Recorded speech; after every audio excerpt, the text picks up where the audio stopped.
राधे राधे। आज मैं आपको तिल चौथ की कहानी कहने जा रही हूँ। आशा करती हूँ आपको ये पसंद आएगी। यह व्रत माँ कृष्ण पक्ष की चौथ को किया जाता है।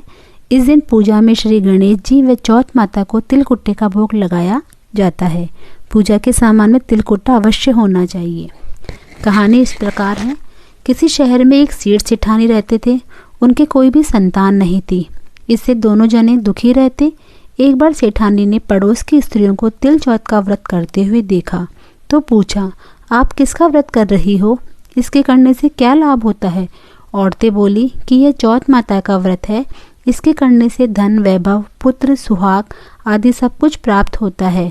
घर में सुख शांति का वास होता है। तब सेठानी बोली कि यदि मेरे पुत्र हो जाए तो मैं चौथ माता का व्रत करके 1.25 किलो तिलकुट्टा चढ़ाऊंगी। बाद में वह गर्भवती हो गई, तब भी भोग नहीं लगाया और चौथ माता जी से बोली कि हे चौथ माता, यदि मेरे पुत्र हो जावे तो मैं 2.5 किलो का तिलकुट्टा चढ़ाऊंगी। गौरी पुत्र गणेश व चौथ माता की कृपा से उसको पुत्र रत्न की प्राप्ति हुई, पर उसने तिलकुट्टे का भोग नहीं लगाया।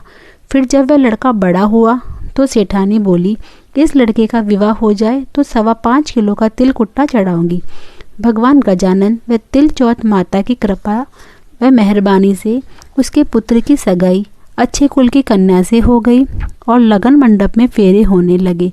लेकिन भाग्यवश सेठानी फिर से चौथ माता के तिलकुट्टे का भोग लगाना भूल गई।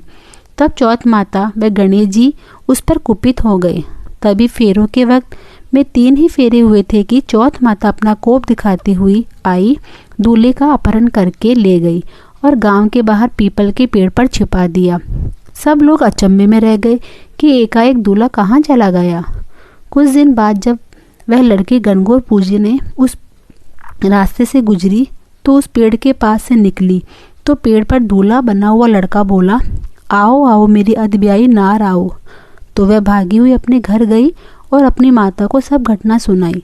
यह समाचार सुनते ही सभी परिवार जन वहाँ पहुँचे और देखा कि यह तो वही जमाई राजा है जिसने हमारी बिटिया के साथ अतफेरे खाए थे।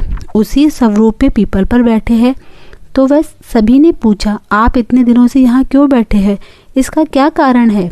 जवाई राजा बोले, मैं तो यहाँ चौथ माता की गिरवी बैठा हूँ।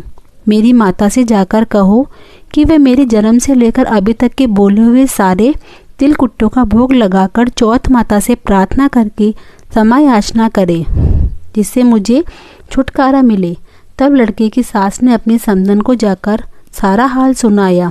तब वो दोनों समधनों ने 1.25 मन का तिलकुट्टा गणपति भगवान चौथ माता जी को पूजन करके भोग अर्पण करके क्षमा याचना की। तो चौथ माता ने प्रसन्न होकर दूल्हे राजा को वहाँ से लाकर बैठा दिया। वहाँ पर वर वधू के 7 फेरे पूरे हुए और वर वधू शय कुशल अपने घर के लिए विदा हुए। चौथ माता की कृपा से दोनों परिवारों में खुशहाली हुई। हे चौथ माता, जैसा उस लड़के के साथ हुआ वैसा किसी के साथ ना हो और कोई भी नर नारी भगवान के प्रसाद को चढ़ाना कभी ना भूले। गणेश भगवान व तिल चौथ माता की जय।